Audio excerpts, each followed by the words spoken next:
All right, guys, so our learning target today is to understand how different forms of energy are related. We've been learning about the different forms of energy, and we're going to talk today about how they're related to each other, how one form can change into another. All forms of energy can be transformed into other forms of energy. This is called an energy transformation. An energy transformation is a change from one form of energy to another. Perhaps you've wondered how we get energy from flowing water or from the sun. How does flowing water, what does that have to do with electricity?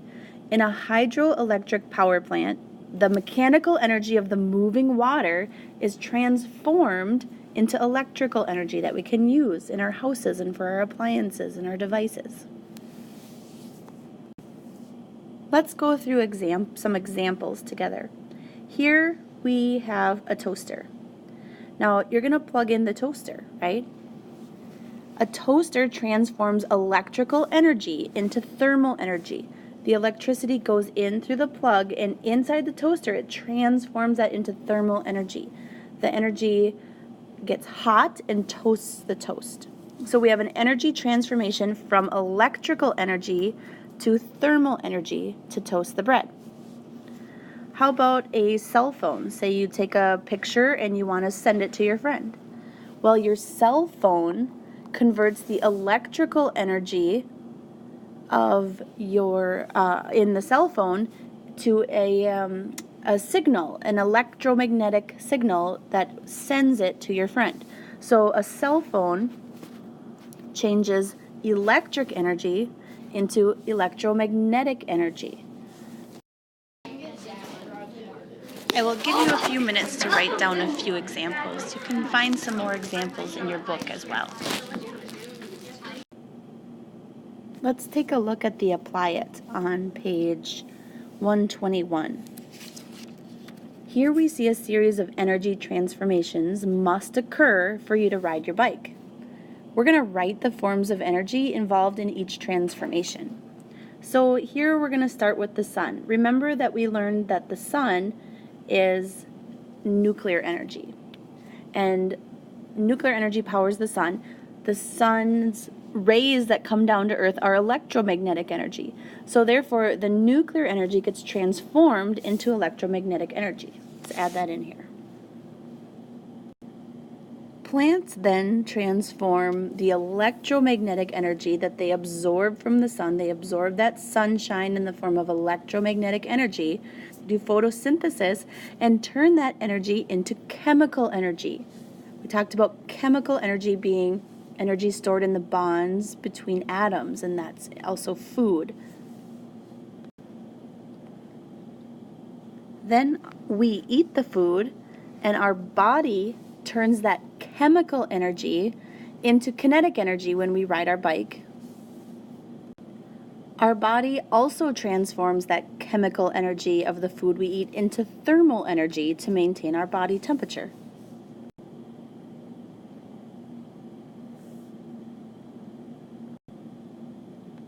One of the most common energy transformations is the transformation between potential and kinetic energy. For example, if you stretch a rubber band, you're giving it elastic potential energy. When you let it go, that rubber band flies across the room.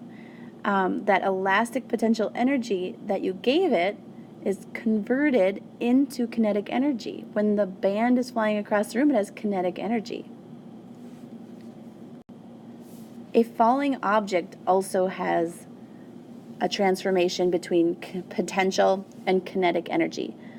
If we look at figure 1, as the height of the ball decreases when we drop it and let it go, it loses potential energy because it's getting closer to the ground.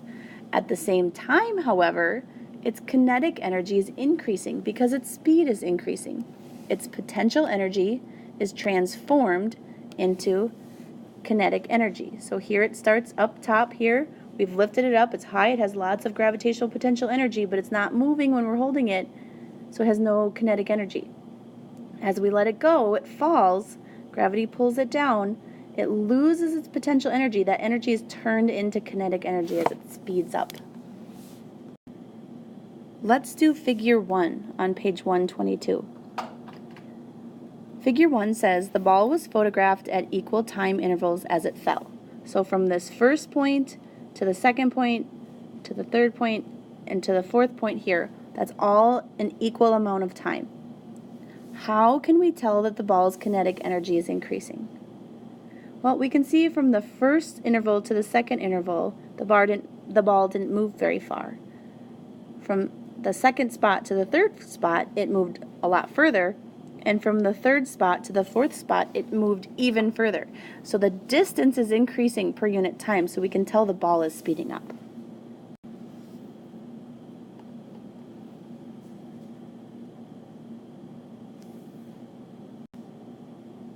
Let's take a look at figure 2 on page 122. A continuous transformation between potential and kinetic energy occurs in a pendulum. Label the type of energy the pendulum has at positions A, B, and C.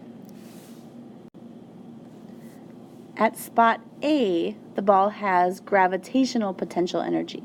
That is because it is lifted up out of its resting position and could fall back down.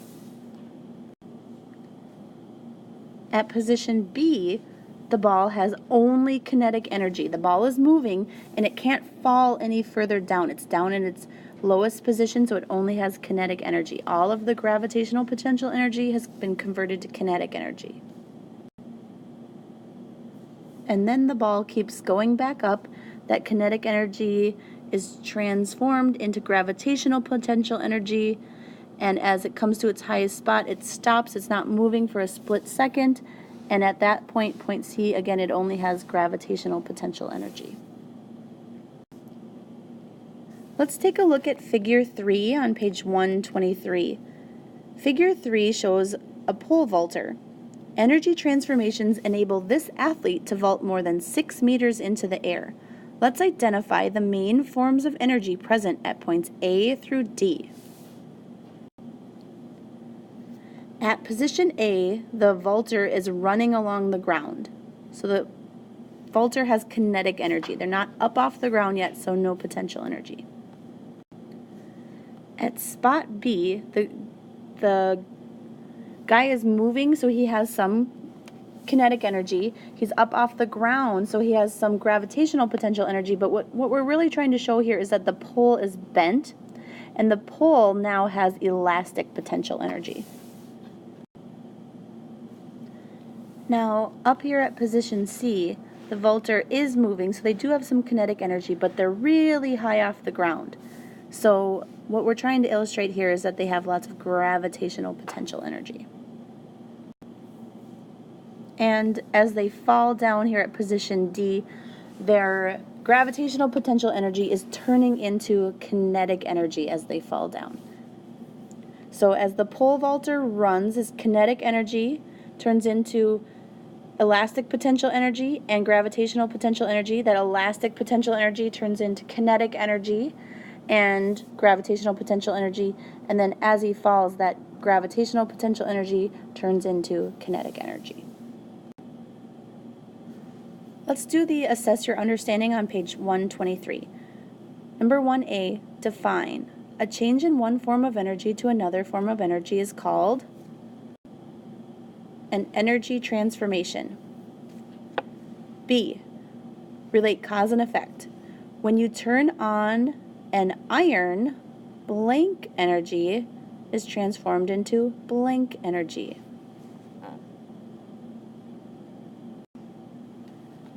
When you turn on an iron, electrical energy is transformed into thermal energy.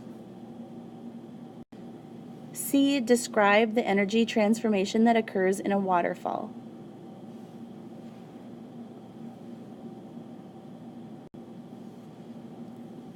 As water falls over a waterfall, gravitational potential energy is transformed into kinetic energy.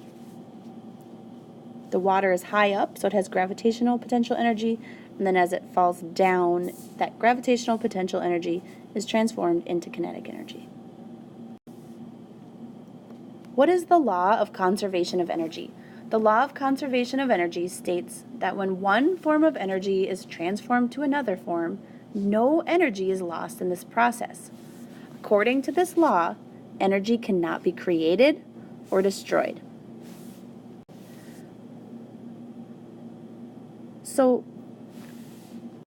let's explore the big question on page 124 and 125. The roller coaster starts from rest at the top of the first hill. We're going to shade in the bars to show approximately how much potential and kinetic energy the coaster has at each point.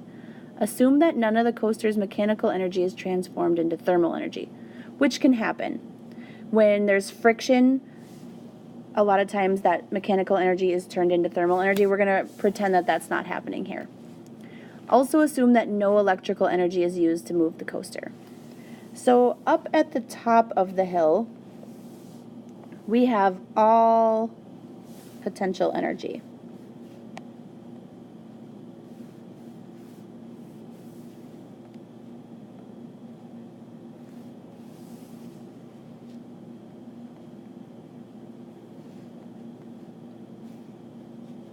So we're going to fill in our bar, all potential energy. As the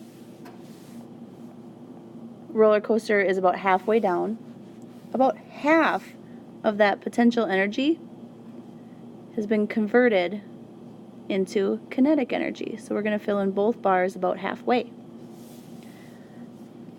Down at the bottom of the hill, all of that potential energy has been converted into kinetic energy. It can't fall anymore. It's down to the bottom. It's all kinetic energy. We're going to fill the bar in all. Then, when the roller coaster goes up the hill, it's going to slow down as it goes up the hill because that kinetic energy gets transformed back into potential energy. So it's still moving, and it's not the highest that it was. So we're going to fill about 3/4 of our bar of potential energy and about 1/4 of a bar kinetic energy.